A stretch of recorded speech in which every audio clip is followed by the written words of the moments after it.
At 11:47 m.r. in a smoke-choked hall above a St. John Street, Joey Smallwood kept his eyes on the clock, not on the rival who wanted to bury him. In 13 minutes, the first boxes from the referendum would be opened. 13 minutes to find out if nearly 500,000 people had followed him toward Canada or followed Peter Cashin back into a lonely, bankrupt island future. The room buzzed with the low roar of men trying not to panic. Cigarette tips burned like tiny beacons in the murk. On one side, advisors hunched over crumpled lists. On the other, a radio crackled with static and scattered results. Somewhere outside, beyond the fogged windows, Cashin was doing the same thing, measuring his life by the sweep of a second hand. Joey's fingers trembled as he straightened his tie. 15 years of speeches, of fights, of ridicule, and now less than an hour before the first real numbers. If Newfoundland voted no, his career was over. His enemies would call him a traitor who tried to sell the island to Canada and failed. The man who loved the poor would be remembered as the man who misled them. He forced himself to breathe, to think slowly. Time, always time. 15 minutes for a radio broadcast. A few days to cross the island on foot. 2 campaigns in 1 year. Everything in his life had been done with a ticking clock over his head. But this was his last deadline. In the silence between radio bulletins, the past came rushing in. The steady crash of waves on Gambo's shore, the smell of spruce and tar, the sharp ache of hunger. To understand how a boy from a lumber town ended up racing the clock against a polished, furious aristocrat like Peter Cashin, you have to go back, far back, to a cold December night in 1900. Because this story doesn't start with a referendum. It starts with a baby born in a house that almost shook itself apart in the wind. The winter wind in Gambo, Newfoundland didn't just blow, it screamed. On December 24, 1900, with snow piling in drifts against thin walls and the Atlantic chewing at the coast like some ancient animal, Joseph Robert Smallwood came into the world. A Christmas Eve child, fragile, red-faced, and furious from the first breath. His parents had almost nothing to offer him. No status, no power, no safety. His father, Charles, ran a tiny store and worked in the logging camps. His mother, Mary, kept house and tried to stretch every coin so that it didn't snap in half. In the early mornings, Joey would watch his father lace up worn boots, the leather dark with age and salt, and tramp off into the woods, where men lost fingers, hands, sometimes their lives, just to keep bread on the table. The houses in Gambo were small, wooden, and tired. In winter, frost crawled down the inside of the windows. You could put your hand on the glass and feel the outside trying to get in. Kids slept in their clothes with their coats at the foot of the bed, just in case the stove died in the night. But the boy had one thing the others didn't: a frightening, uncontrollable hunger for words. While other children swung axes or hauled water, Joey chased scraps of paper. A torn newspaper, a months-old magazine, a mail-order catalog from some distant Canadian town, anything with ink on it. He would sit cross-legged on the floor and sound out the words, his lips moving, his finger tracing the lines. Sometimes he read aloud to his mother, not just the stories, but the advertisements, every guaranteed and exciting new model, spoken as if it were gospel. Newfoundland, he realized early, was not the center of the world. It was barely a footnote. On crumpled pages, he saw maps where his island was a tiny shape off to the side, a piece of debris floating near Canada. In the big cities, New York, Montreal, London, the streets had electric lights and streetcars. Gambo had lanterns and mud. Somewhere out there, people lived differently. They didn't stand at the mercy of one company store or wait, hat in hand, for credit from a merchant who owned everything and everyone. The unfairness of that arrangement lodged in him like a splinter. In school, such as it was, he was loud, quick, and unafraid. Teachers remembered the skinny boy who always had a question, who argued, who wanted to know why things were the way they were and not the way they could be. He wasn't big enough to fight with his fists, but his tongue, that was another matter. More than once he talked himself right into trouble and then talked himself right back out. There, in that cramped classroom, a first line was drawn between him and the kind of men he would one day oppose. On one side, the children of fishermen and loggers, faces wind-burned, hands already rough. On the other, the sons of merchants, clean boots, softer eyes, used to being obeyed. He never forgot that feeling, the invisible line on the floor between us and them. A Newfoundland in Joey's youth was not just poor, it was trapped. The economy creaked along on fish, lumber, and the goodwill of foreign banks. When markets collapsed, so did families. A bad season on the Labrador coast could mean an entire winter of hunger. Men left home for months, sometimes years, to work on schooners, in logging camps, or in far-off places like Boston and New York. Everything was precarious. Everything could vanish. Joey watched his father struggle to keep the tiny store alive, watched credit books fill with names and numbers that meant desperation. Paid later. Paid never. He saw grown men standing in front of the counter, hats twisting in their hands, begging for one more bag of flour, one more barrel of saltfish. He swore silently that he would not live his life asking permission to survive. Books gave him a way out, if not physically, then in his mind. Dickens, London, the newspapers from outside.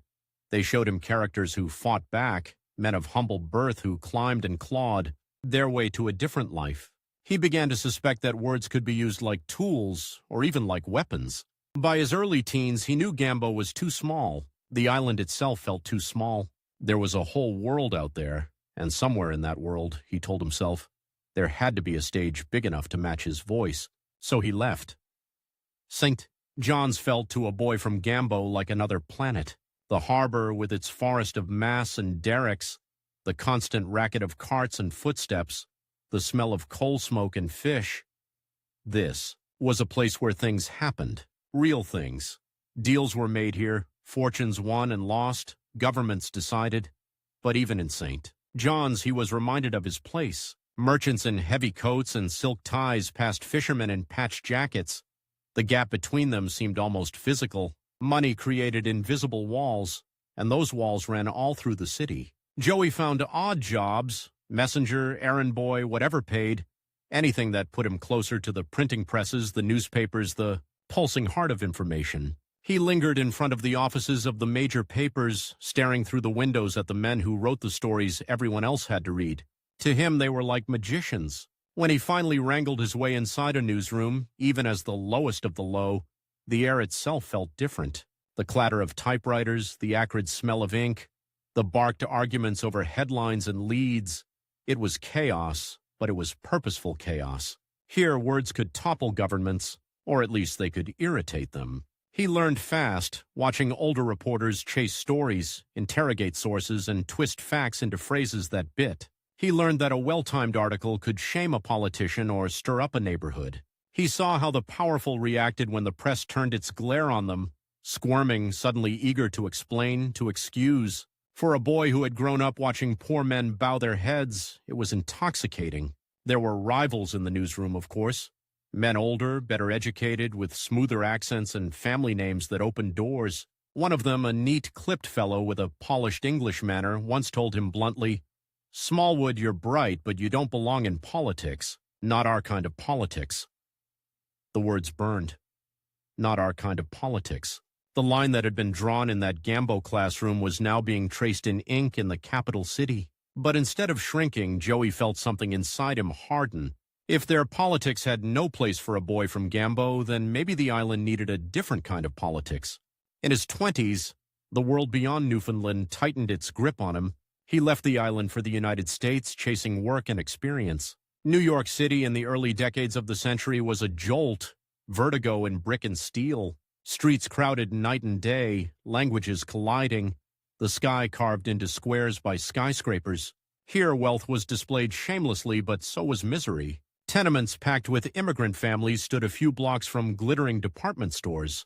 Joey found work in the world he understood best: print. He drifted toward left-wing newspapers and labor circles, drawn by their anger at the same things that had enraged him as a boy: the arrogance of those who owned everything, the resignation of those who owned nothing. He saw how labor organizers spoke to crowds, how they used simple phrases to express complicated injustices. On sidewalks in cramped halls, he listened to speeches that treated workers not as background noise but as the main characters of the story. He filed articles that described strikes, hunger marches, confrontations with police. He wrote about time clocks that shaved minutes off workers' lives, about factories where a man's hand could be mangled in a second and his job gone in another. He also learned something else. In politics, emotion mattered as much as logic. You didn't move people by reciting numbers. You moved them by invoking faces. The woman who couldn't feed her children, the man who coughed up black dust each night, the boy who never made it to adulthood. Facts were the skeleton, stories were the flesh. All of it would come back later, when he needed to talk not to a few dozen people in a union hall, but to an entire country tuned into a radio dial. Yet even in New York, Newfoundland pulled at him. News from home came in fits and starts, usually bad. Economic trouble, political turmoil, governments wobbling under the weight of debt. The island seemed perpetually on the edge of collapse, a ship taking on more water than it could bail. He realized that he could spend his life fighting for workers in a vast country like the United States and barely make a dent. Or he could go home, to a smaller stage where every speech echoed, every decision mattered, where the distance between a politician and a poor logger was only a few miles of bad road. He chose home. When Joey stepped back onto Newfoundland soil, the situation was worse than when he'd left. The Great Depression had bitten deep. Fish prices had fallen through the floor. The government finances were in ruins. Famously tough Newfoundlanders, men and women used to hardship, were now lining up for relief, their pride swallowed, their anger growing. To him, this was not just a crisis, it was an opening. If the old elite had managed the island so brilliantly, why was it on its knees? If the existing political class was so superior, why were children going to bed hungry? Joey threw himself into journalism and organizing with almost manic energy. He toured outports, took notes, listened to old men talk about the cod fishery and young women whisper about leaving for the mainland and never coming back. He wrote stories that weren't polite, that named names, that traced lines between political decisions in St. John's and empty cupboards in tiny coves. It made him enemies. Good. That meant he was doing something right. The next logical step, one he'd fantasized about since school days, was obvious. Office. A seat in the House of Assembly. A place inside the room where decisions were made. He ran for election. It was a brutal education. Campaigning meant endless travel over appalling roads, endless knocks on weather-beaten doors, endless cups of tea at kitchen tables, where women apologized for not having anything better to offer. He learned how to read faces, how to sense when a joke would land or when anger was required. He learned how to speak to 10 fishermen at the end of a wharf and make them feel like they were already part of a larger movement. He also learned the cold taste of defeat. His first attempt ended in loss. The man who beat him, older, wealthier, wrapped in the confidence of the established order, gave a speech that night about responsible leadership and respecting tradition. Joey listened, jaw clenched, and promised himself it would be the last time a man like that spoke over him as the victor. The rivalry he would later wage against men like Peter Cashin was being rehearsed here, in miniature. He had no pedigree, no fortune, no safety net. What he had was stamina, fury, and a belief that time, if he used it well enough, could be bent. So he tried again, and briefly he won. He made it into the House of Assembly in the early 1930s as a liberal, just as Newfoundland's political system was cracking apart. The thrill of sitting in that chamber, of speaking into its echoing space, of seeing his name on the rolls, it was everything he'd dreamed of in Gambo. He thought he finally had the platform he needed. Then the floor vanished. By 1934, Newfoundland was bankrupt in all but name. London, tired of propping up its struggling dominion, offered a brutal bargain: suspend self-government in exchange for financial aid. The House of Assembly dissolved. A commission of government, appointed from Britain and Newfoundland, would rule instead. The island's democracy was put into storage, like a piece of furniture that no one knew what to do with. For ambitious young politicians, it was a death sentence. One day, Joey Smallwood was an elected member of a national legislature. The next, his country had effectively admitted it could no longer trust itself to govern. His seat, his title, his official voice, gone. Imagine it. You claw your way into the room you've wanted your whole life, only to have the room demolished around you. But where others saw the end, he saw a twisted kind of beginning. If the old political system had failed so badly that it had to be abolished, then everything was up for grabs. What Newfoundland would become, if it recovered, if it ever got its own government back, was not yet written. The vacuum created by the Commission of Government could be filled by despair, or it could be filled by people with ideas. Joey was not about to let despair have the stage. Forced out of formal politics, he turned to the weapon that had never failed him: words, newspaper columns, pamphlets. And soon something even more powerful, a new technology, at least to Newfoundland, that would amplify his voice beyond any hall or street corner: radio. The first time he stepped into a radio studio, he felt the same jolt he had felt in the newsroom as a teenager. Another machine that could send words farther than his feet ever could. Another tool for reaching people who would never meet him in person. The microphone looked innocent enough, a metal cylinder on a stand. But he understood immediately that this was more than equipment. It was a door into every kitchen, every parlor, every lonely cabin where the only entertainment at night was the wind and the kettle. The show that made him a household name, The Barrelman, would turn him into Newfoundland's unofficial storyteller, its memory keeper, its nightly companion. But in those early days, nothing was guaranteed. He was given time, 15 minutes. 15 minutes per evening. A quarter of an hour to make a whole island stop what it was doing and listen. 15 minutes to compete with the crackle of the stove, the crying babies, the exhaustion of men who'd spent all day gutting fish or hauling logs, a cruel little echo of the deadline waiting for him years later on that referendum night. His rival then would be Peter Cashin, with his grand speeches and his aristocratic bearing trying to keep Newfoundland separate. His rival now in this cramped studio smelling faintly of hot dust and metal was indifference. He couldn't afford to be boring, not for a second. So he didn't talk down to his listeners, and he didn't talk like a politician. He talked like the boy from Gambo who had hoarded scraps of paper and dreamed of bigger worlds. He told stories of Newfoundland's past, shipwrecks, forgotten heroes, strange characters in remote outports. He made the island feel rich not in money but in memory. Behind the scenes, he was doing something more dangerous. By celebrating the stories of ordinary Newfoundlanders, he was quietly telling them that they mattered, that their lives were not background noise, that they had the right to demand better. Night after night, while the commission of government ruled from above, the barrelman whispered from within, "You are more than subjects. You are a people." In those 15-minute bursts, Joey Smallwood was building something invisible but real, a relationship with an entire population. It was a rehearsal for the ultimate contest to come, when he would have to persuade those same listeners to trust him with the fate of their country against a formidable competitor under a brutal deadline with the whole world watching. Back in that cluttered studio, he couldn't see that far ahead. He could see only the red light that flicked on when he was live, and the clock on the wall counting down his few remaining seconds. 10 minutes gone, 5 left, 2. 1, time, always time.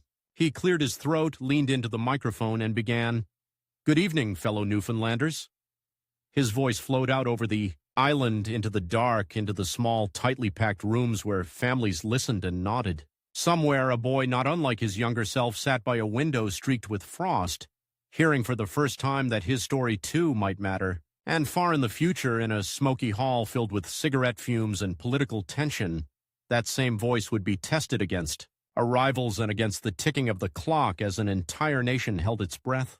In the winter of 1946, a clerk in London flicked ash into a tray and circled one word on a memo: terminate. Terminate the aid. Terminate the experiment in direct rule. Terminate the patients.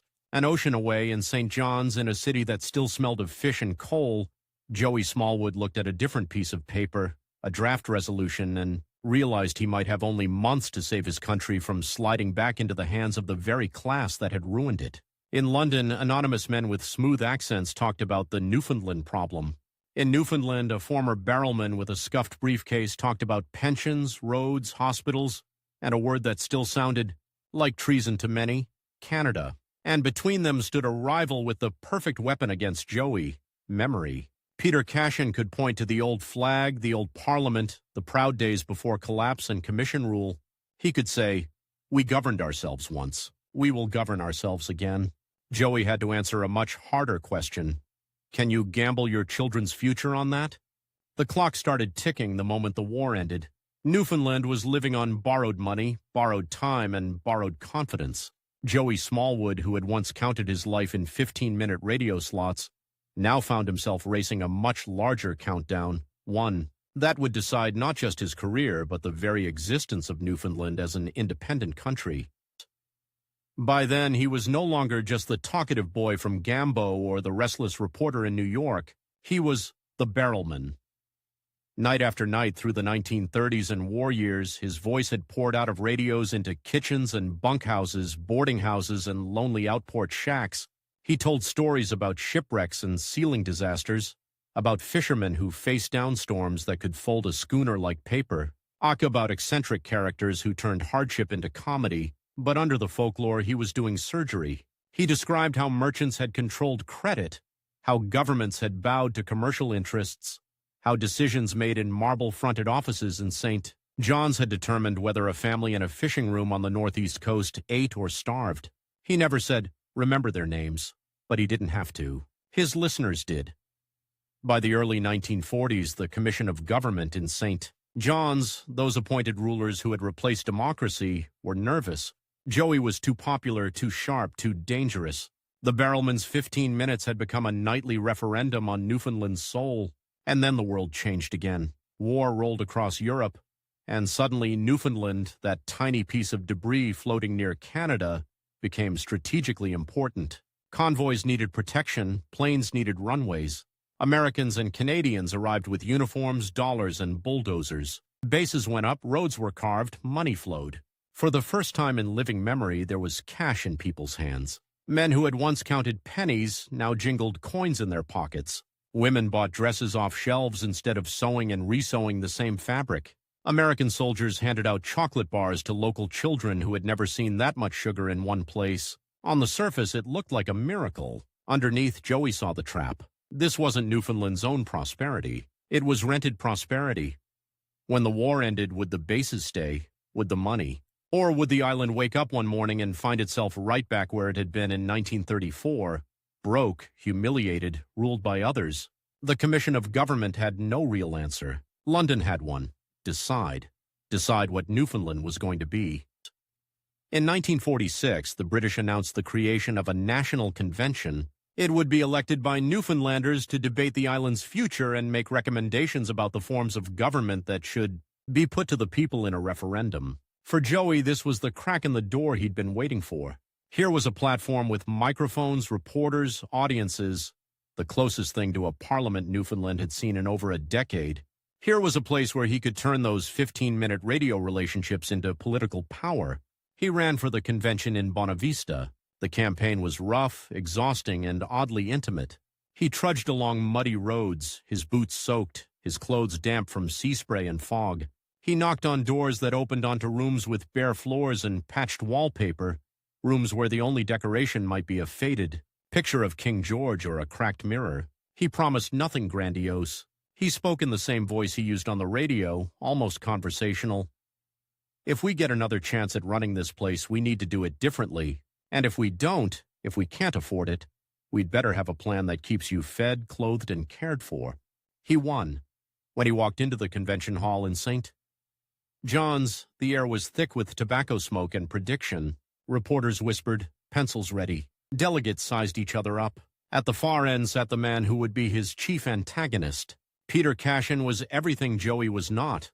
Tall, aristocratic, descended from the old merchant politician class with the bearing of someone used to being listened to. He had broken with earlier governments and styled himself as a critic of corruption, but he carried with him the authority of a name that had rung through Newfoundland politics for decades. For Joey, he was the perfect symbol of the old order, rebel and insider in one. The debates began.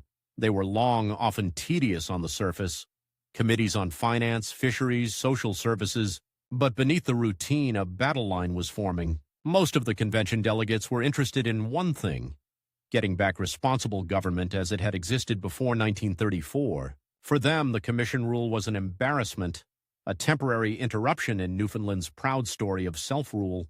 For Joey, that story was a myth.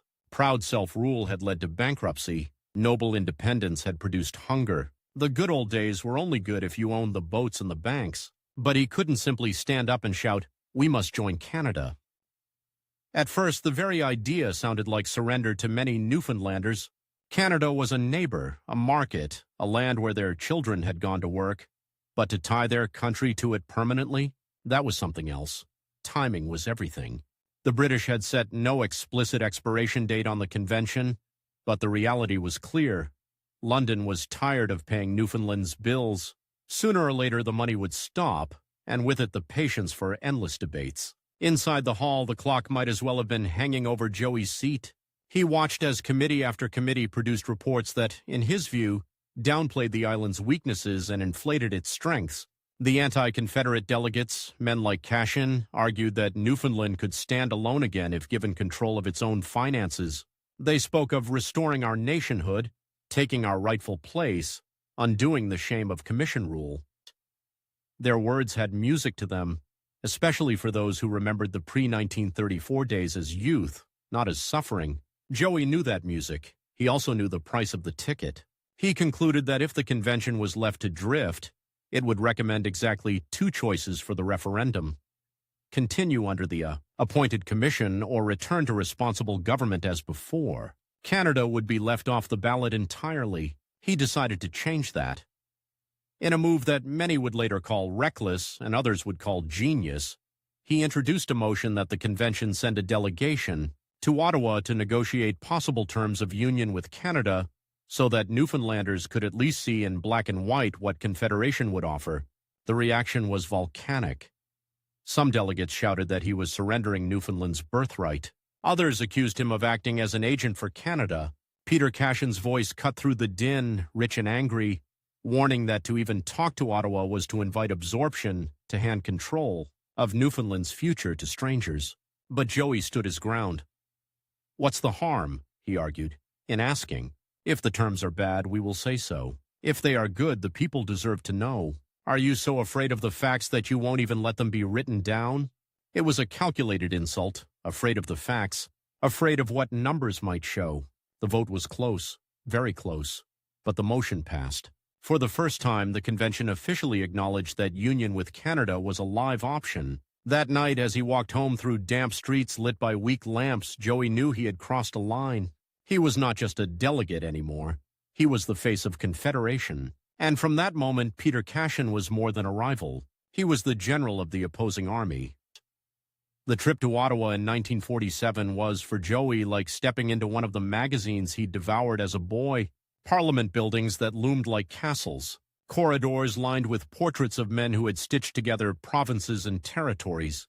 Committees staffed not by merchants and local notables, but by civil servants with statistics at their fingertips. Yet in those rooms he was painfully aware of two things. First, Newfoundland was tiny. The Canadians talked politely of "our friends across the water," but their eyes betrayed the scale of the thing. This was a small, poor dominion asking to become part of a country 10 times its size. Second, his time was limited. He had only a few weeks to wrestle out terms that would convince skeptical Newfoundlanders that Confederation meant security, not submission. Each day in Ottawa meant one less day back home to campaign, to explain, to counter the stories Cashin and the anti-Confederates were telling. Negotiations were intense. Joey pushed hard for guarantees, old-age pensions equal to those in Canada, family allowance payments to mothers, federal responsibility for costly services like railways and debt. He argued that Newfoundland was not a beggar, but a partner bringing strategic harbors, resources, and a proud people into Confederation. Some Canadians saw him as a nuisance, others as a visionary, still others as a man who would deliver them a new province at a bargain price. But the document that finally emerged, the Terms of Union, contained things that in cold print looked miraculous to a people who had counted every coin: national unemployment insurance, old-age pensions at rates beyond anything Newfoundland could afford alone, family allowance checks arriving in remote outports where, until then, money rarely did, commitments to build roads, improve health care, modernize. On paper, it was a lifeline. Joey knew that on paper was not enough. Between the terms and reality stood men like Cashin, who would hold up that same document and see only a death certificate for Newfoundland's nationhood. He arrived back in St. John's to a storm. If radio had made him popular, it also made him vulnerable. Now every word he'd ever said about Newfoundland's pride and history was thrown back at him. "You," the anti-Confederate snarled, "who told our stories, who glorified our heroes, you would now have us hand our country to Canada." In meeting halls and church basements, Cashin painted Confederation as a kind of selling off. Newfoundland, he said, would become just another province. Its flag taken down, its voice drowned in the Canadian Parliament. Ottawa would control the fish, the forests, the taxes. St. John's would be a provincial capital, not a national one. He spoke in the language of dignity and betrayal. Joey spoke in the language of security and responsibility. A man in an outport might hear Cashin say, We must stand on our own feet and feel the thrill of pride. Then he'd hear Joey say, "And what if your legs have been broken by 50 years of misrule?" And feel the cold touch of fear. It was not a polite disagreement. It was a knife fight in slow motion. The British government, watching from afar, set the next stage, the referendum. Newfoundlanders would vote on their future. The options, after much argument and manipulation, were three: continue under commission of government, restore responsible government, or join Canada. Joey knew two things. First, most people were sick of the commission. Second, as long as the anti-Confederate forces were united behind responsible government, Confederation could lose. He had to split that vote or drown it. His campaign became a blur of roads, wharves, schoolhouses, and borrowed beds. He crossed the island again and again, in cars that rattled their way over potholes, in trains that crawled along tracks cut through endless spruce, in coastal boats that rolled and heaved through icy seas. When vehicles failed, he walked. He slept in spare rooms that smelled of damp wool and kerosene. He woke up with his voice ragged, washed his face in cold water from enamel basins, and went back out to speak again. He stood on stages made of planks resting on barrels, looking out at faces lined not just by age but by weather and worry. He talked about checks that would come every month whether the fishery failed or not, about hospitals where a poor man could be treated like a rich one, about children who would grow up in classrooms with proper desks and trained teachers. Peter Cashin was never far behind or ahead. If Joey left a town in the morning, Cashin might arrive in the afternoon, delivering booming speeches about selling the country. If Cashin had already spoken, Joey would find skeptical crowds, arms folded, eyes narrowed. The rivalry was so intense that in some places families split. Brothers stopped talking. Fathers warned daughters not to bring a Confederate into the house. Confessionals filled with whispers about politics. Sermons tilted, delicately or not, toward one side or the other. The first referendum came on June 3, 1948. As the ballots were counted, the island held its breath. The numbers seesawed: responsible government, Confederation, commission. When the final tally emerged, it contained both triumph and devastation. Commission rule was rejected, but Confederation had not won. It led, but only narrowly and without a majority, roughly 44% for union with Canada, 43% for a return, to responsible government, the rest for continuing the commission. Enough to survive, not enough to settle. A second vote would be held. The commission option would vanish. The island would face a stark binary choice: Canada or independence. For Joey, it was a twist as sharp as a blade. He had proved that nearly half the island was ready to follow him. He had also proved that nearly half was prepared to follow Cashin back into self-rule, no matter the risk. And now he had only a few weeks to move those in the middle. The second campaign was fiercer, nastier, more desperate. Joey's body began to betray him. He lost weight.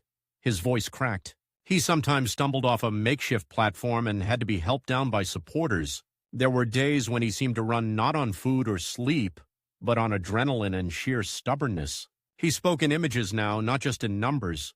"Think of an old couple," he'd say, "who have given their lives to this island. Under Confederation, their pension comes every month, winter or summer. Under responsible government, where does the money come from when the fish won't sell? When the banks say no more loans?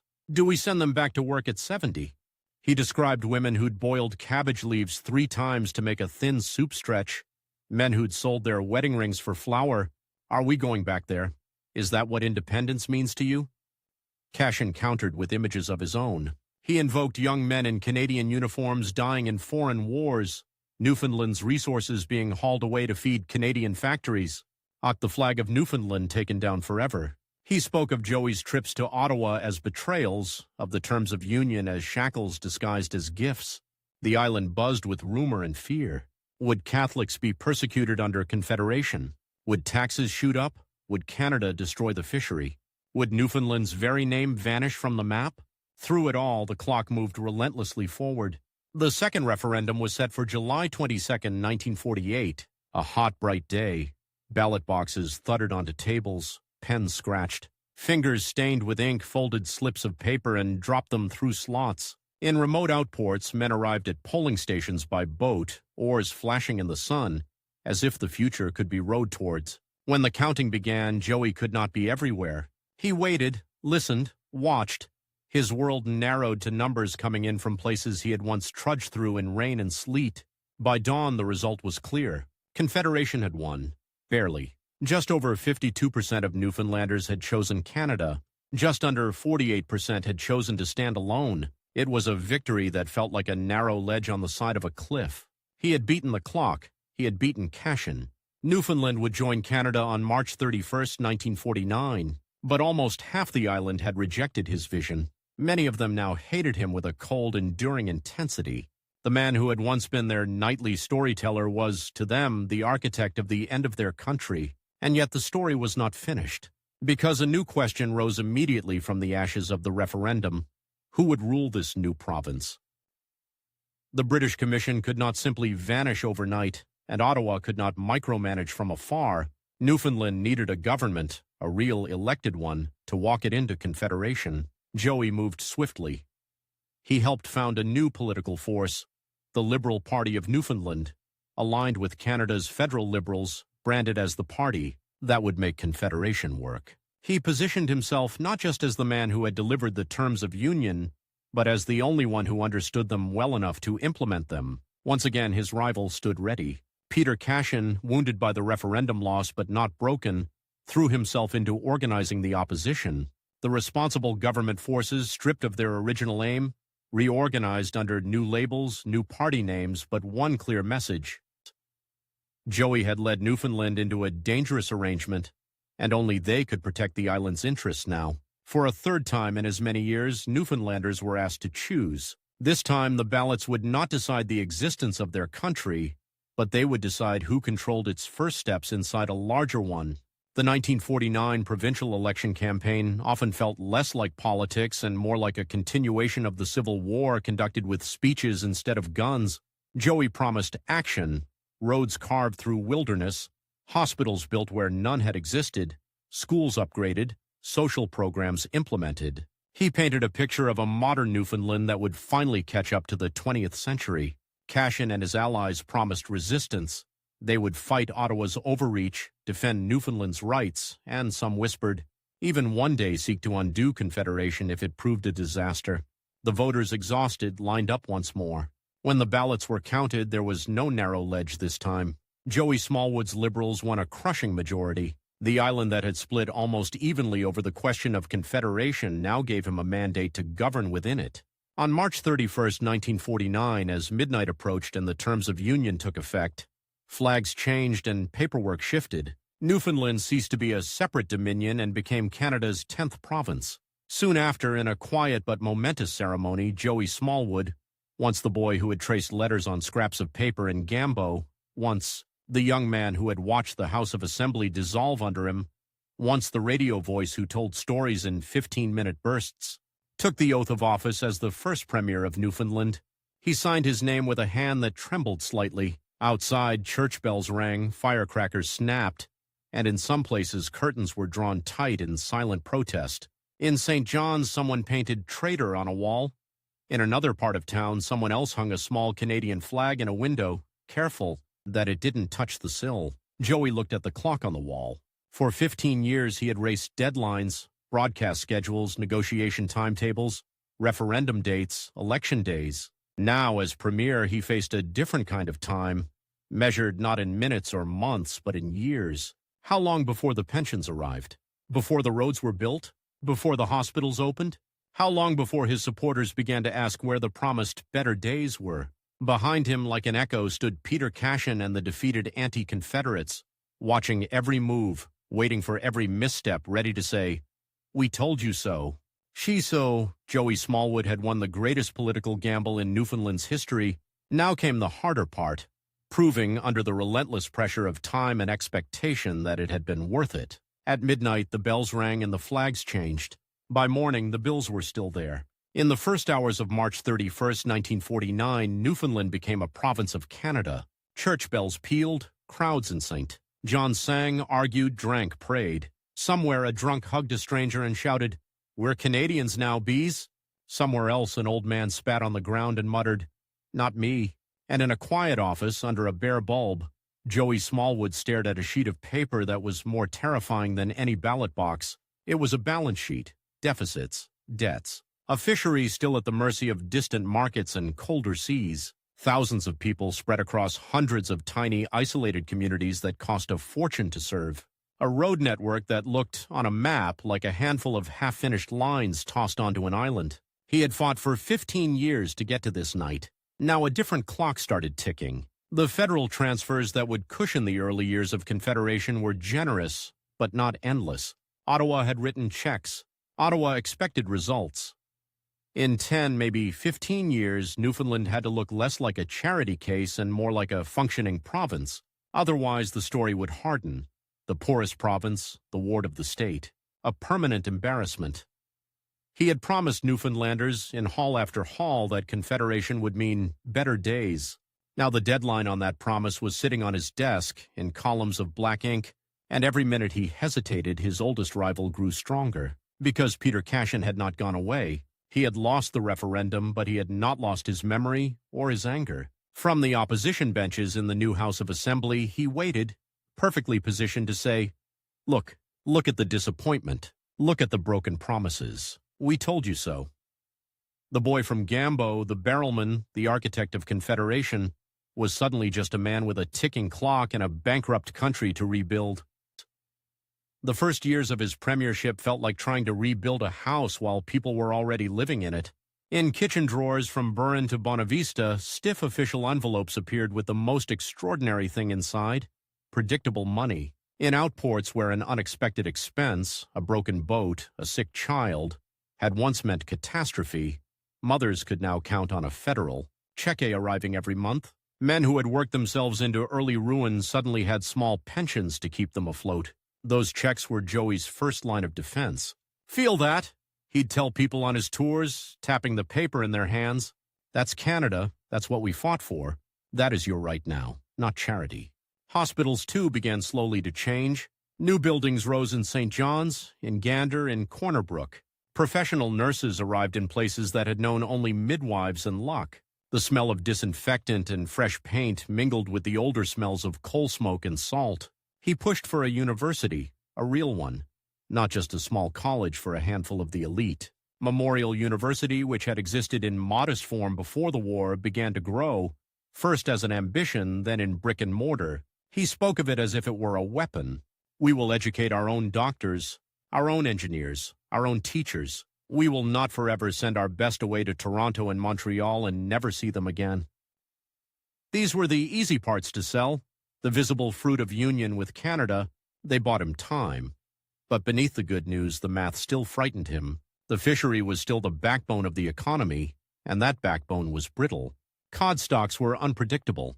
Prices were set in foreign markets. A bad season could rip holes in family budgets that no federal checks could fully patch. Roads were few. Industries beyond fish and paper were almost non-existent. The population was scattered like handfuls of pebbles flung along every usable bit of coastline. To provide schools, clinics, mail, electricity to hundreds of tiny communities cost a fortune. He looked at the maps. He looked at the ledgers. He thought of the deadline no one had printed, but everyone in Ottawa quietly understood. 10 years. In roughly 10 years, the special transitional grants would ease off. By then, Newfoundland either had to generate more of its own wealth or become, in the eyes of the rest of Canada, a permanent subsidy. He sat down with ministers, with civil servants, with experts borrowed from Ottawa and London, and said the words that would define his premiership: we must modernize, and we must do it fast. Fast enough that voters wouldn't drift back into the old dream of independence. Fast enough that Cashin couldn't point to the empty countryside and say, you see, Confederation did nothing. Speed became his obsession. He was ruthless with time, both his and everyone else's. He would phone ministers at 3 a.m, voice already sharp, as if he'd been up all night, and often he had. He marked up reports until the margins were black with notes. He devoured files. He bullied bureaucrats into action. He charmed them when bullying failed. He was in his late 40s, but burned energy like a much younger man, as if the clock on the wall were louder in his ears than in anyone else's. At first, his rivalry with Cashin gave him fuel. In the new provincial legislature, the debates were personal and fierce. Cashin sat across from him, still tall, still aristocratic, still carrying himself with the authority of the old Newfoundland elite. He attacked Confederation from every angle. Look at the loss of control over fisheries. Look at the intrusion of Ottawa into local affairs. Look at this young premier, they said, acting like a colonial governor taking orders from Canada. And Joey, standing at his desk, would answer with a different kind of history. Look at the 1930s, he'd thunder. Look at the hunger. Look at the debt. That is what your proud independence gave us. I will not take lessons from the men who steered us onto those rocks. For a while, the contrast worked for him. Cashin looked backward. Joey looked forward. Cashin talked about lost nationhood. Joey talked about new hospitals, new schools, new roads. But roads and hospitals alone would not keep the promises he had made. The clock was still moving. The grants were still temporary. Modernization, to be real, had to reach deeper than bricks and asphalt. It had to reach into the very shape of Newfoundland life. He began saying a phrase so often that it became almost a prayer and a threat. Develop or perish. The phrase had a brutal honesty to it. He believed that if Newfoundland did not industrialize, did not diversify away from its ancient dependence on cod and the whims of merchant capital, it would simply never escape poverty. It would be a beautifully tragic museum of outports and folklore, subsidized forever by other people's wealth. So he started looking for saviors with briefcases. He went to London, to New York, to Montreal. He sat in boardrooms far from the smell of fish and fog. He made his pitch to businessmen who had never heard of Gambo or Bonavista or Badger. Newfoundland, he told them, was open for business. There is iron in Labrador, he'd say. Hydroelectric power in our rivers. Pulpwood in our forests. We have deep water ports and cheap land. Come here and build. We will give you tax breaks. We will help with infrastructure. We will make it worth your while. Some saw a desperate province and licked their lips. Some saw a risk not worth taking. Others saw an opportunity in both economic and political terms. Deals began to happen. Iron ore mines would be developed in Labrador, expansion for the paper mills, whispers of oil, of refineries, of factories that would transform the economy. Announcements became a kind of theater. Joey would stand with visiting executives in tailored suits, shake hands, smile for cameras, talk about a new Newfoundland. He believed genuinely that he was buying his people a future. Cashin looked at the same contracts and saw something else. You are giving away the shop, he'd roar in the assembly. You are handing our resources to foreign companies for a song. You're turning Newfoundland into a colony of corporations. He accused Joey of trading one set of masters for another, from old merchant firms in Water Street to multinational conglomerates with headquarters across the Atlantic. To Joey, the critique felt like a luxury. What would you have me do? He snapped once. Tell our people to wait another 50 years until we can afford to do it ourselves? The children who are hungry now, do they wait? The debates weren't just about numbers. They were about time. How much patience could a poor province afford? The most brutal questions about time, however, weren't asked in boardrooms or legislatures. They were asked in places where the land met the sea, in tiny settlements where you could stand on the wharf and see the end of the road because there was no road. For generations, Newfoundland life had clung to every scrap of sheltered coastline. Little coves, isolated islands, narrow harbors. If there was room to drag a boat and saltfish, someone had built a community there. By the 1950s, those outports were monuments to endurance and obstacles to modernization. To run a school for a dozen children in a hamlet only reachable by boat cost as much as running a much larger one on the highway. To send nurses or doctors into places that froze in for months was risky and expensive. To string power lines to islands that might hold 20 families was an engineer's nightmare. If he tried to drag all of Newfoundland, exactly as it was, into the 20th century, the math would crush him. So he made one of the most controversial decisions in the island's history. He would pay people to leave. In speeches that tried to soften the edges, he called it resettlement. Families in isolated communities would receive grants if they moved to growth centers, larger towns with road access, schools, clinics, potential jobs. On paper, it looked rational. Centralize the population, concentrate services, make every dollar go further. Time would be saved, money would be saved. In reality, it looked like this. A house, jacked up and placed on logs, dragged down to the shoreline, furniture tied down inside, windows boarded. Neighbors pushing and shouting, ropes creaking as the building was inched onto a barge. Then, under a gray sky, the house floating away from the only land it had ever known, pulled by a small boat toward a new town where it would be dragged ashore again like some bewildered animal. In some communities, churches were abandoned, graveyards left behind on islands that the living no longer visited. "We took our houses," one man would later say, "but we left our dead." Joey, visiting a newly swollen town filled with resettled families, would stand on a hastily erected stage and talk about opportunity. "Here your children will have proper schooling," he'd say. "Here you'll have a road to take your fish to market or to go to a factory job. Here the doctor is 20 minutes away, not 3 hours by boat." But he could see in the crowd the grief. People stared back with a look he recognized, the look of those who had trusted a storyteller and then discovered that the story required them to leave their own homes behind. Cashin called it uprooting. Others called it progress. For Joey, it was both. And every resettled family was another mark on his invisible ledger, another argument he'd have to win before the clock ran down. Modernization was supposed to rescue the working class. How bitter, then, that one of the fiercest battles of his premiership would be fought against workers who claimed to speak for that very class. In the late 1950s, the loggers in central Newfoundland were fed up. They cut pulpwood in bitter winters, living in rough camps deep in the forest.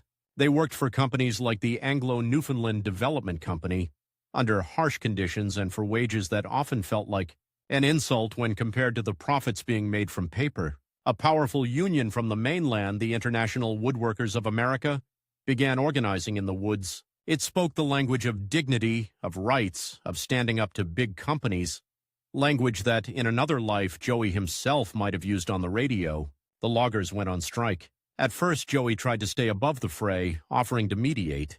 But as the confrontation dragged on, as tempers flared and positions hardened, he made a decision that would stain his reputation with some Newfoundlanders forever. He chose the company.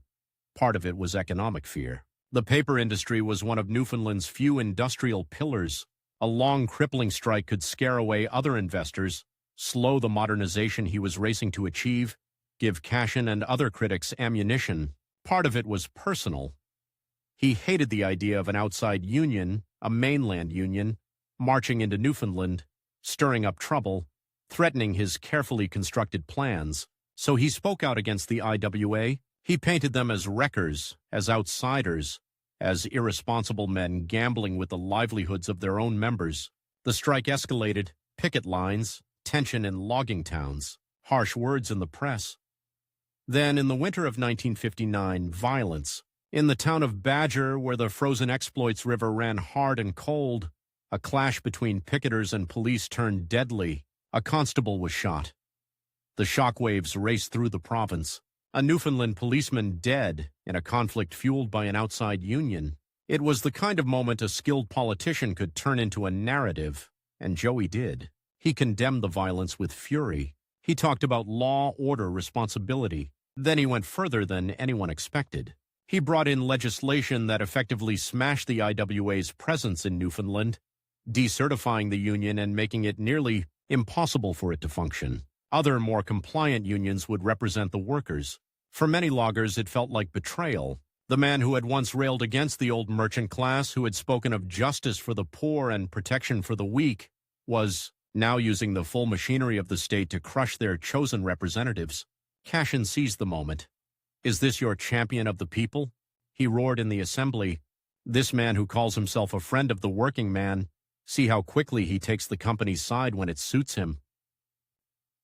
The newspapers filled with letters, some applauding the premier for standing up to outside agitators, others denouncing him as a strikebreaker, a hypocrite. The clock did not pause to let him repair the damage. While he battled unions and opposition rhetoric, the deadlines on grants, on industrial projects, on promises continued to loom. He had won the fight in Badger and in the legislature, but something shifted in the way some Newfoundlanders saw him. He was no longer simply the man who had taken them into Canada. He was the premier who could, when he chose, wield power as harshly as any of the old governors he had once criticized. And yet, when you drove across Newfoundland in the early 1960s, you could see things that would have been unthinkable 20 years earlier. Hard-surfaced roads where once there had been only ruts and hope. Power lines marching over hills into towns that had lived by kerosene light. New schools with science labs and libraries. A growing university in St. John's Memorial's new campus rising on a hill like a declaration that the future would be educated. Television flickered into homes, carrying images from Toronto, Montreal, New York. Refrigerators hummed in kitchens where, not long before, saltfish had been the only reliable way to preserve food. Indoor plumbing, central heat, the small luxuries of modern North American life, trickled and then flowed into Newfoundland houses. For many, daily life really was better. Farm women who had washed clothes by hand in icy water now loaded them into machines. Men who had feared winter layoffs now had more year-round work in mines, mills, construction. Children who might have left school at 12 stayed to 16, 18, dreaming of university. Joey, touring the province, would stand before microphones and point to these concrete changes as his answer to every critic. "Look around you," he'd say. "Is this not better than what we had? Is this not what we fought for?" But modernization brought its own unease. Young people who grew up with television and university weren't content merely to be grateful. They compared Newfoundland not to the hunger of the 1930s, but to the suburbs of Ontario. They wanted more opportunity, more say, more respect. They also learned to question. They asked awkward things about the deals Joey had struck with foreign companies, about the long-term costs of debt, about the terms of contracts signed in a hurry under the pressure of his ever-present clock. And his old rival's voice, even when Cashin himself backed away from daily politics, lingered as an echo. "You have sold the country. You have given away our future." The irony was brutal. To save Newfoundland from poverty, Joey had tied its future to deals so long and complex that no one yet knew who would truly benefit in the end. If there was one resource that seemed to offer an escape from the island's chronic insecurity, it was not fish or forests or even iron. It was water. In the north, in Labrador, the Churchill River hurled itself over cliffs in a roar of white. The Churchill Falls, one of the largest potential sources of hydroelectric power in North America. For years, it had been an engineer's fantasy. All that energy harnessed and sent south turned into money and modernity. By the 1960s, fantasy turned into spreadsheets. Joey saw in Churchill Falls not just a project, but a chance to buy Newfoundland a century of security. Cheap power could lure industries. Long-term contracts could bring steady income. The words permanent prosperity crept into speeches. The catch was geography and politics. To sell that power to the energy-hungry cities of eastern Canada and the northeastern United States, the electricity had to cross Quebec. Quebec, fiercely protective of its own interests, drove a hard bargain. Negotiations were long, technical, heavy with engineers' jargon and lawyers' clauses. Joey, never a technical man, relied on advisors, on experts. What he understood clearly was the promise they held out. Sign this, and Newfoundland and Labrador would have a guaranteed buyer for its power for generations. He also understood something else. Less clearly but deeply, his time was running out. By the late 1960s, he was no longer the young firebrand who had battled Cashin over Confederation. He was a man in his 60s, with decades of political warfare carved into his face. He had survived strikes, scandals, accusations of autocracy. He had won election after election, but each with more effort, more strain. His party, once a disciplined instrument of his will, was starting to show cracks. Young liberals whispered that the old man did not listen enough, did not share power. Opponents outside his party had stopped seeing him as untouchable. The countdown had changed.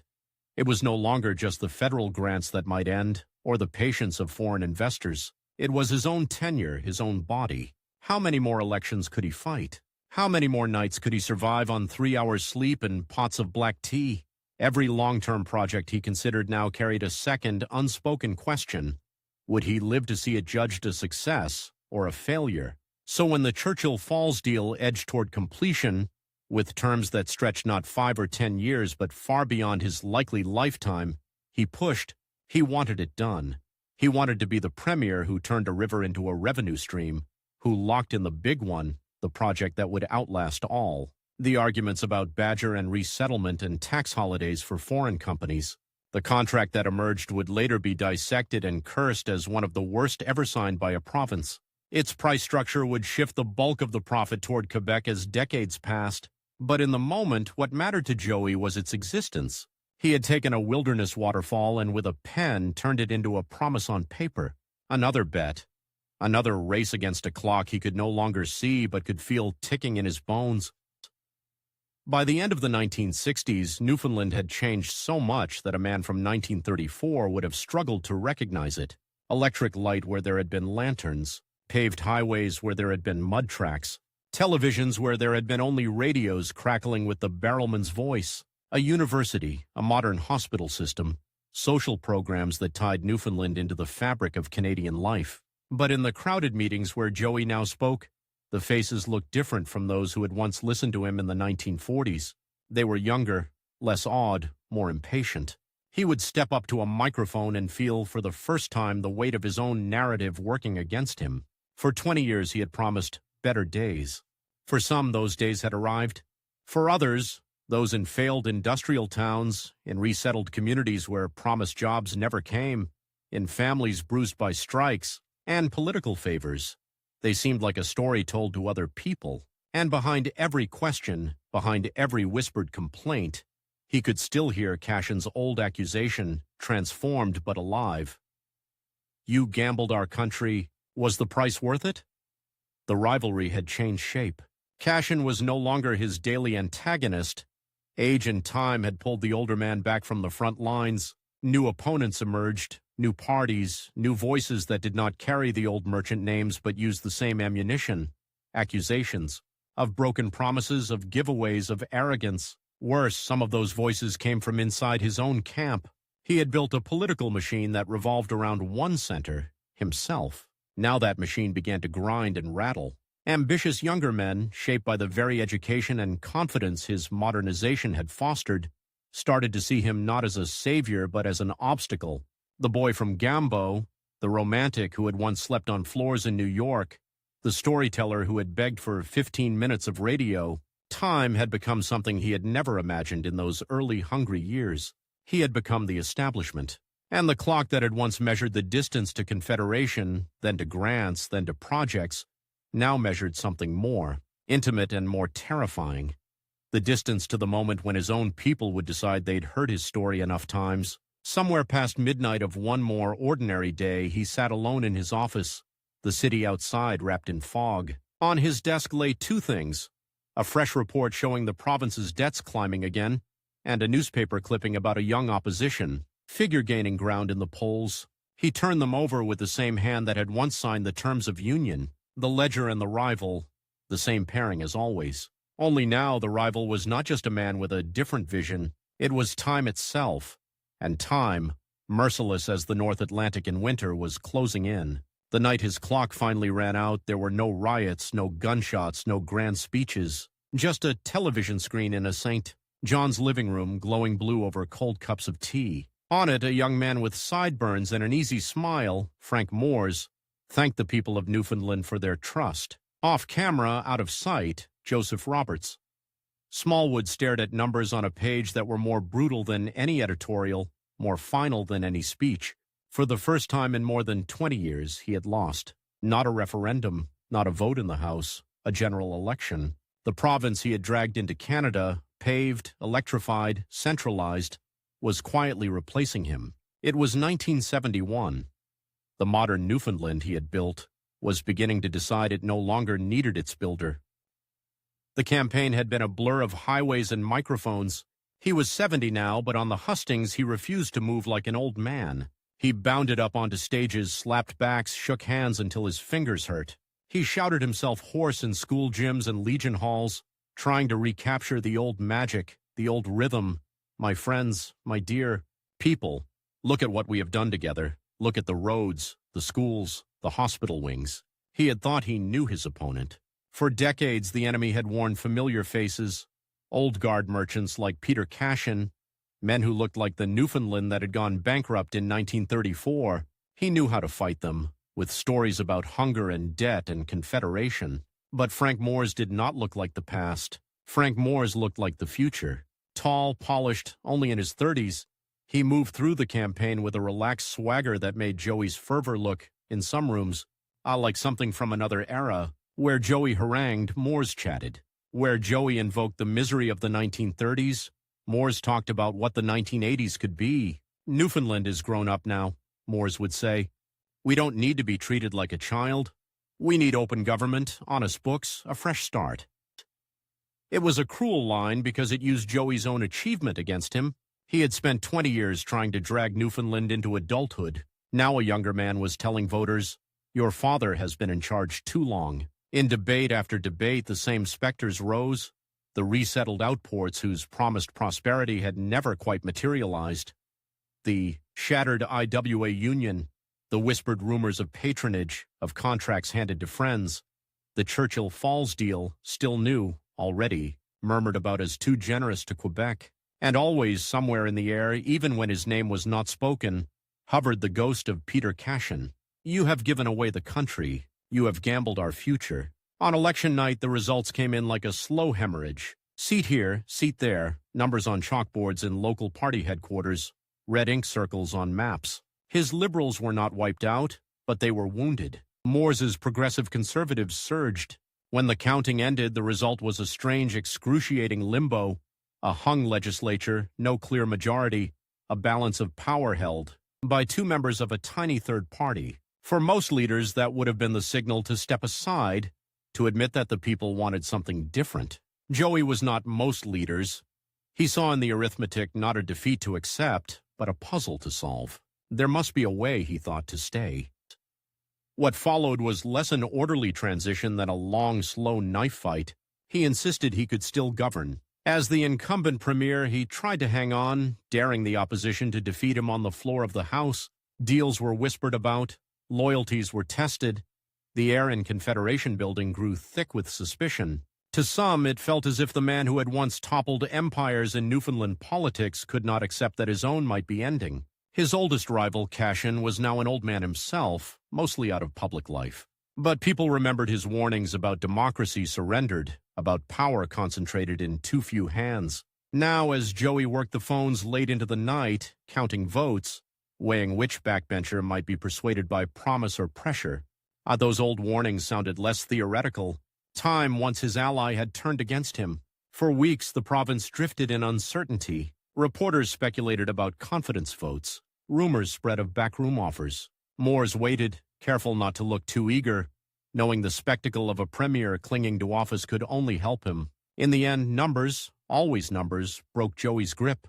A non-confidence motion loomed. The arithmetic finally lined up against him. Some in his own caucus, exhausted, afraid for their own seats, began to slip away. He could have walked to the microphones and said, "I have served you. Now I step aside." He could have choreographed his own exit as carefully as he had choreographed his rise. Instead, he left claw marks. He resigned as premier, yes, but not as leader of the Liberal Party. For a time, he stayed on as opposition leader, sitting across from Frank Moore's, watching another man occupy the office he had shaped in his own image. It was a strange reversal. For years, he had played the role of the impatient reformer snapping at the heels of the establishment. Now he found himself in the chair Peter Cashin had once held, firing questions instead of answering them, attacking instead of defending, a warning instead of promising. And like Cashin before him, he discovered that fury is not the same thing as power. Moore's moved through question period with the composure of a man who knew the public had just voted, and voted for him. Joey's accusations about betrayal, about short-sightedness, about the dangers of slowing the march of modernization sounded, at least to many ears, like wounded pride. Behind him in his own caucus, younger Liberals looked at him and saw not a hero but a problem. They owed him their careers, but they did not intend to end their careers with him. The internal rival, the one he had never truly prepared himself for, finally stepped out of the shadows. The coup came not with soldiers on the lawn, but with whispers in hallways. By 1974, the Liberal Party that had once been an extension of his will had begun to ask a forbidden question out loud. Could they ever win again with Joey as leader? There were meetings in hotel rooms, private conversations in restaurant corners, hands on shoulders, and phrases like, "with all due respect and for the good of the party." He had dedicated his life to creating a political machine. Now that machine was trying to eject its own creator. When the leadership challenge finally surfaced, it struck him like a physical blow, not just because he risked losing the party he had built, but because of who was on the other side of the line, men who had campaigned with him through snowstorms, who had cheered the referendum results in 1948, who had stood behind him during the IWA crisis and the Churchill Falls negotiations. They were not Cashin's crowd. They were his. The race was bitter. He campaigned inside his own party the way he had once campaigned across the island, invoking history, loyalty, shared battles. He reminded them over and over that without him there would have been no confederation, no liberal governments, no modern province to argue over. His rivals spoke a simpler language: renewal, youth, electability. In the end, surrounded by delegates holding ballots with his name or another's, he watched the numbers go against him in a room filled with his own colors. Defeat in a general election was one kind of pain. Defeat at the hands of his enemies could be explained away with stories about lies and misunderstandings. But defeat by his own people, that cut all the way back to Gambo. When the new leader was chosen, he stood on stage and tried to smile, tried to clap. Cameras caught a tightness in his face that no amount of bravado could hide. Later, alone, he raged. Not at the new leader, not even at Moore's, but at time. It had played its cruelest trick yet, turning his comrades into competitors. Most men of 74 might have taken the hint. They might have retired to write memoirs, to accept honorary degrees, to let the next generation take over. Not Joey. If the party would not have him, he would build another. It sounded insane. And then for one hot moment, it almost worked. In 1975, he launched the Newfoundland Reform Liberal Party, an ungainly name for a raw act of defiance. He barnstormed the island yet again, this time running not as the champion of Confederation or the father of modernization, but as a rebel against the very liberals he had once led. The twist was dizzying. Here was a man who had spent decades condemning division, now attacking his old party more fiercely than he attacked the progressive conservatives.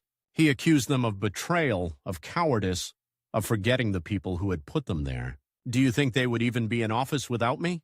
he demanded in one meeting, jabbing a finger toward a cluster of cameras. "They are living off my record while they try to erase my name." On doorsteps and in kitchens, the reactions were complicated. Some older voters wept when he appeared, hugging him like a long-lost uncle, whispering, "You did right by us, Joey. I'll vote for you till I die." Others shook their heads in weary affection, telling him it was time to rest. A growing number, especially the young, looked at him with a sort of fascinated discomfort. They had grown up in the Newfoundland he had built. To them, Confederation was not a choice, but a fact. Joey Smallwood was a story in their parents' voices, a familiar face on the evening news, not a living, urgent cause. On election night, the verdict was clear. The Reform Liberals took seats, yes, a handful, enough to prove he could still command loyalty in certain corners of the island, but nowhere near enough to threaten the government or to reclaim the status he had once enjoyed. He had split the vote and bruised his old party. He had not regained the throne. This time, something inside him accepted what his pride could not fully admit. The province had moved on. The clock he had been racing since 1949 did not stop when he lost power, but its meaning changed.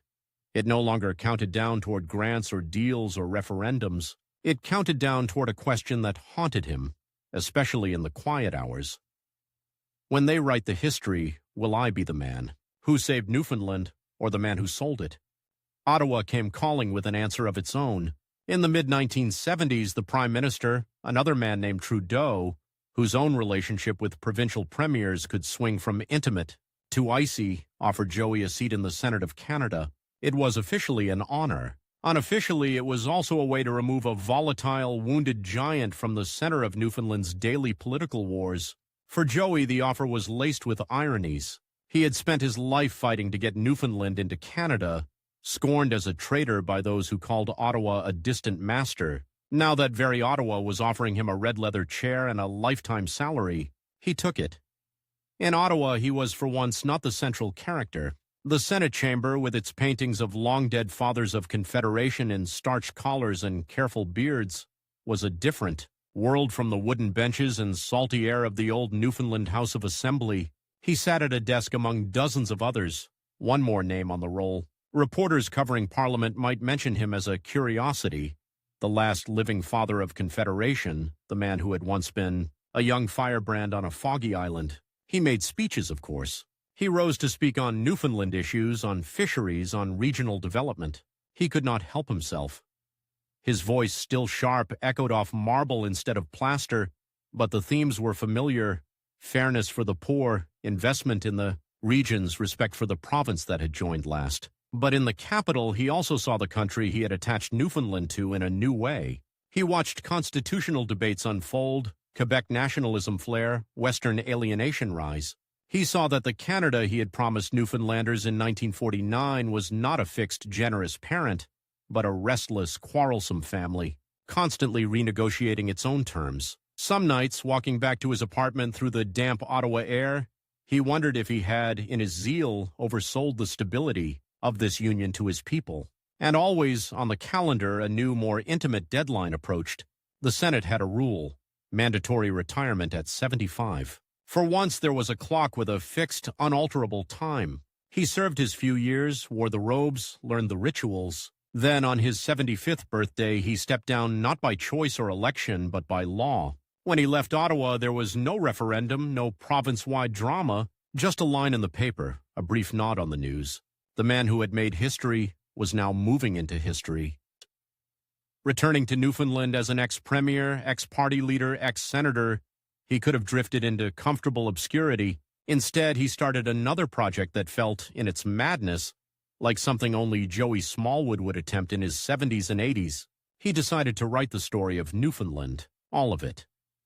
The Encyclopedia of Newfoundland and Labrador began as a pile of notebooks and letters in his house, then expanded into a sprawling operation involving researchers, editors, mountains of files. He wrote entries himself, dictated memories, corrected proofs, argued over wording.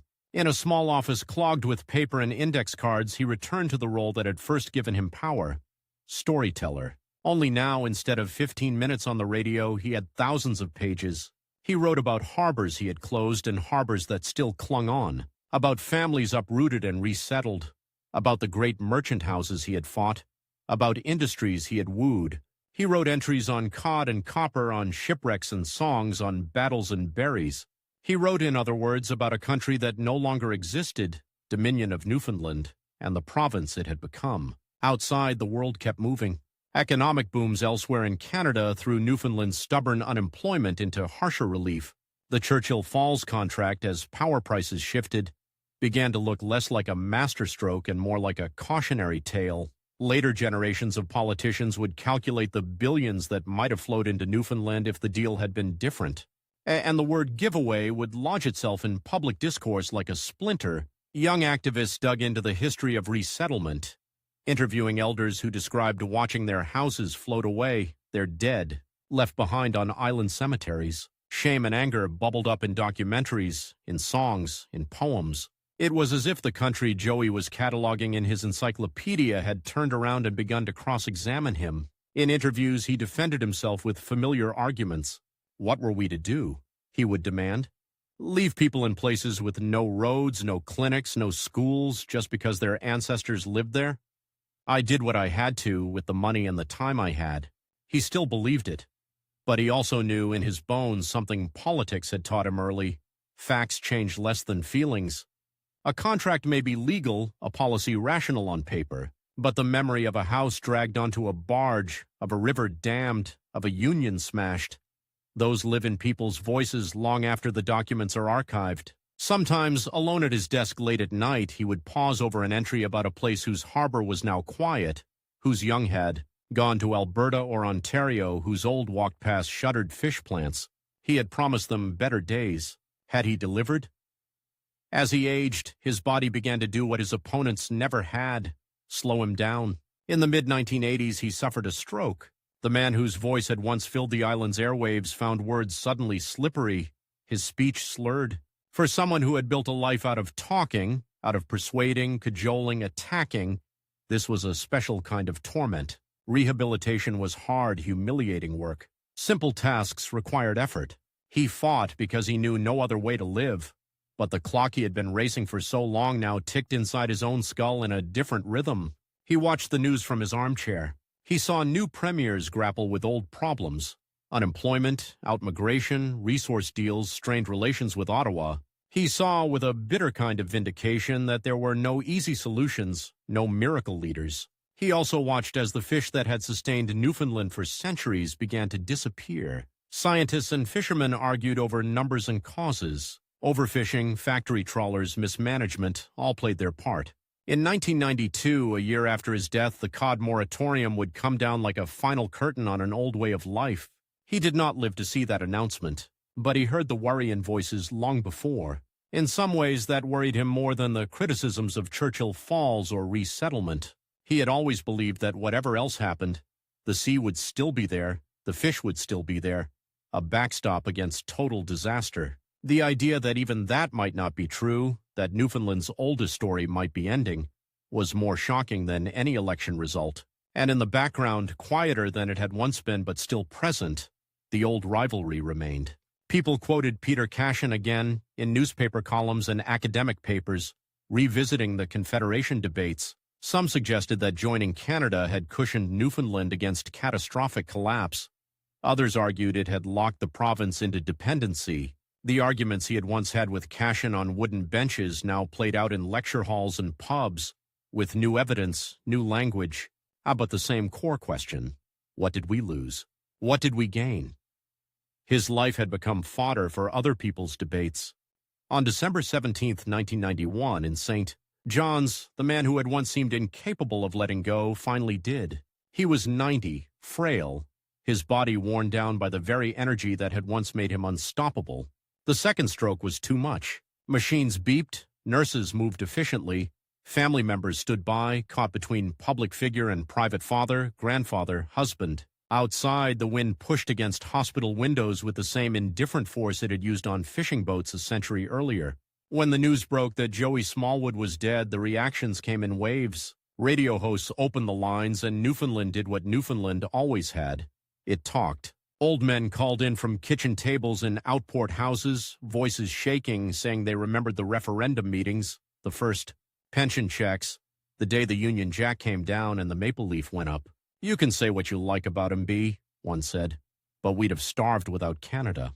Others spoke with anger, still hot decades later, about houses towed away, about jobs that never came, about deals with companies and other provinces that left Newfoundland on the short end.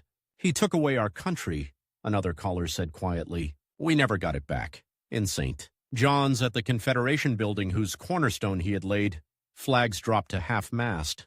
Politicians of all parties, including some who had built their careers opposing him, issued statements praising his energy, his vision, his stubborn courage.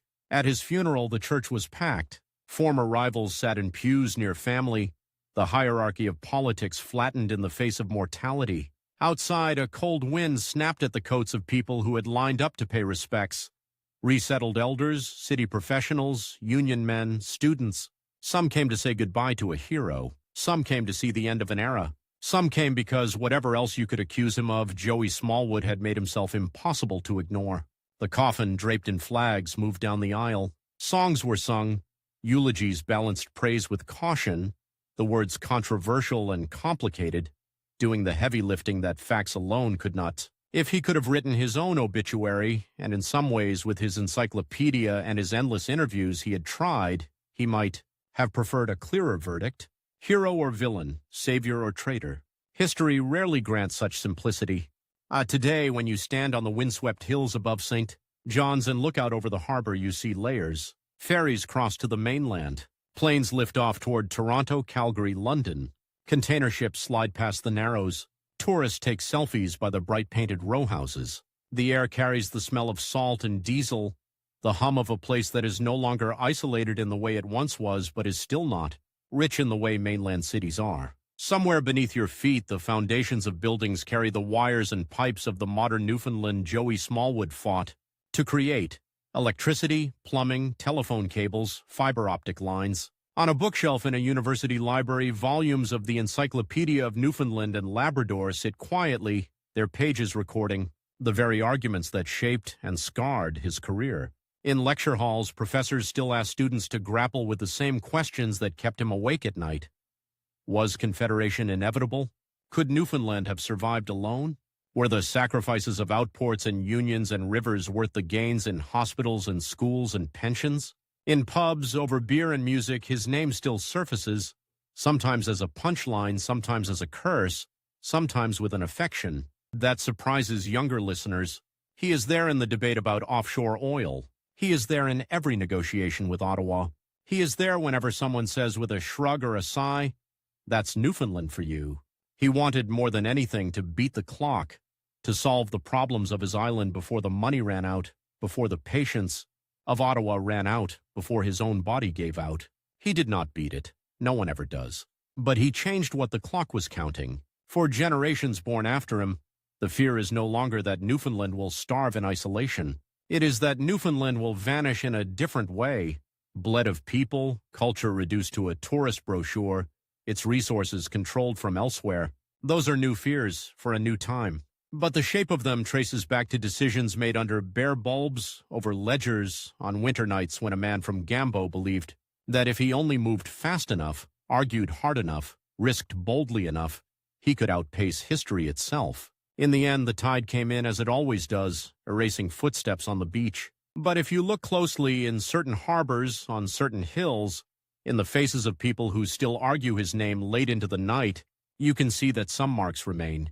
Not clean, not simple, not settled. Just human.